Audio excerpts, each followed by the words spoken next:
Assalamualaikum warahmatullahi wabarakatuh. Kelompok kami yang terdiri dari Setio Arisno dengan NIM A12 2020 0415 dan Ahmad Solehin dengan NIM A12 2020 06405 akan mempresentasikan tentang evaluasi penerapan sistem pengendalian internal penerimaan kas pada Rumah Sakit Gunung Maria Dito Mohon. Pendahuluan.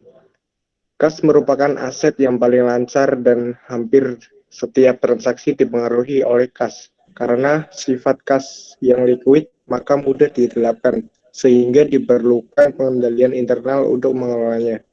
Dengan memisahkan fungsi-fungsi penyimpanan, pelaksanaan, dan pencatatan, pengendalian internal yang baik terhadap kas di mana manajemen harus menetapkan tanggung jawab secara jelas dan tiap orang memiliki tanggung jawab untuk tugas yang diberikan padanya.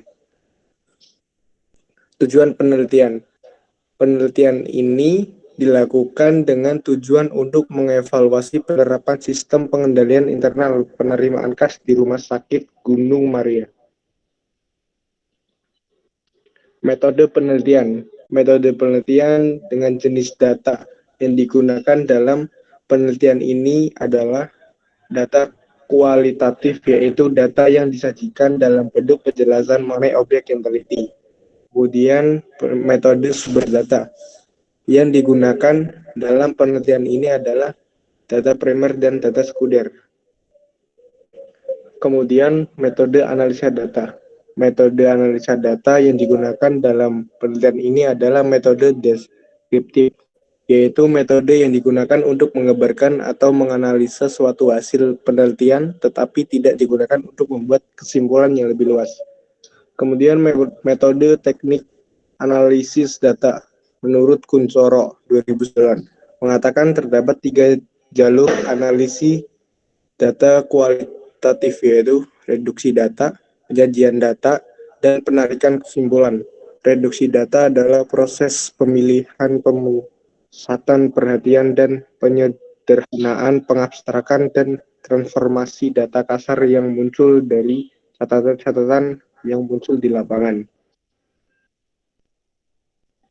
Kemudian ada prosedur penelitian yang digunakan dalam penelitian ini adalah sebagai berikut. 1. Mempelajari dan memahami struktur organisasi Rumah Sakit Gunung Maria, serta tugas dan tanggung jawab masing-masing bagian. Kedua, mempelajari rangkaian kegiatan penerimaan kas yang ada pada Rumah Sakit Gunung Maria melalui observasi dan wawancara. Yang ketiga, mengumpulkan formulir atau dokumen-dokumen yang berhubungan dengan penerimaan kas pada Rumah Sakit Gunung Maria. Yang keempat, membandingkan hasil penelitian dengan teori-teori pendukung yang ada. Yang terakhir, menganalisa apakah prosedur sistem pengendalian internal penerimaan kas sudah terlaksana dengan baik dan menarik suatu kesimpulan serta saran-saran berdasarkan hasil penelitian. Kemudian yang berikutnya akan dibacakan oleh Ahmad Solihin.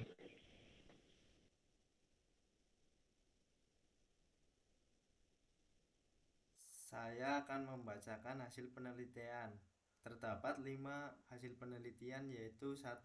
Pendapatan rawat jalan. Yang kedua, pendapatan penunjang media. Yang ketiga, pendapatan rawat inap. Yang keempat, pendapatan tindakan medis. Yang kelima, pendapatan operasional lainnya seperti administrasi. Di sini juga ada alur penerimaan kas. Bagian penerimaan kasir menyetorkan pendapatnya ke bank, membuat rekapitulasi laporan kas kontrol dan laporan kasir. Yang kedua, rekapitulasi laporan diserahkan ke bagian verifikasi. Yang ketiga, bagian verifikasi melakukan pemeriksaan dokumen-dokumen, kemudian laporan tersebut diserahkan ke bagian akuntansi. Untuk lebih jelasnya dapat dilihat pada gambar 3 flowchart alur penerimaan kas. Ya, di sini ada gambarnya seperti ini. Kemudian pembahasannya, penerapan sistem pengendalian intern penerimaan kas Rumah Sakit Gunung Maria pada dasarnya sudah baik. jika dinilai berdasarkan komponen-komponen sistem pengendalian intern dan prinsip-prinsip pengendalian intern penerimaan kas. Komponen-komponen sistem pengendalian intern diantaranya ada satu, lingkungan pengendalian. Yang A, nilai integritas dan etika. Nilai integritas dan etika sudah cukup memadai lewat dengan adanya pemberlakuan peraturan baik yang aturan-aturan intern maupun ekstern seperti peraturan kepegawaian, kebijakan keuangan, kebijakan medis, peraturan RS, HBL, MSBL. Yang B, komitmen terhadap kompetensi. Komitmen dan kompetensi secara menyeluruh sudah cukup memadai, namun untuk bagian akuntansi belum terlalu memadai karena belum ada akuntan. Yang C, partisipasi dewan direksi dan tim auditor.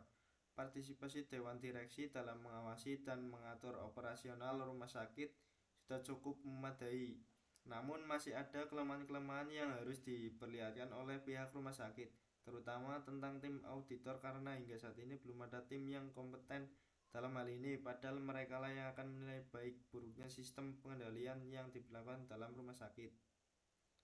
Kesimpulannya, hasil penelitian yang telah dilakukan kesimpulannya adalah sistem pengendalian intern penerimaan kas Rumah Sakit Gunung Maria telah memadai sesuai dengan unsur-unsur sistem pengendalian intern kecuali untuk penilaian resiko dan pemantauan masih perlu diperhatikan. Terima kasih. Selanjutnya akan ditutup oleh Setio Risno. Terima kasih atas teman saya untuk berpartisipasi waktunya untuk presentasi kali ini. Kalau ada tutur kata yang tidak mengenakan, mohon maafkan. Assalamualaikum warahmatullahi wabarakatuh.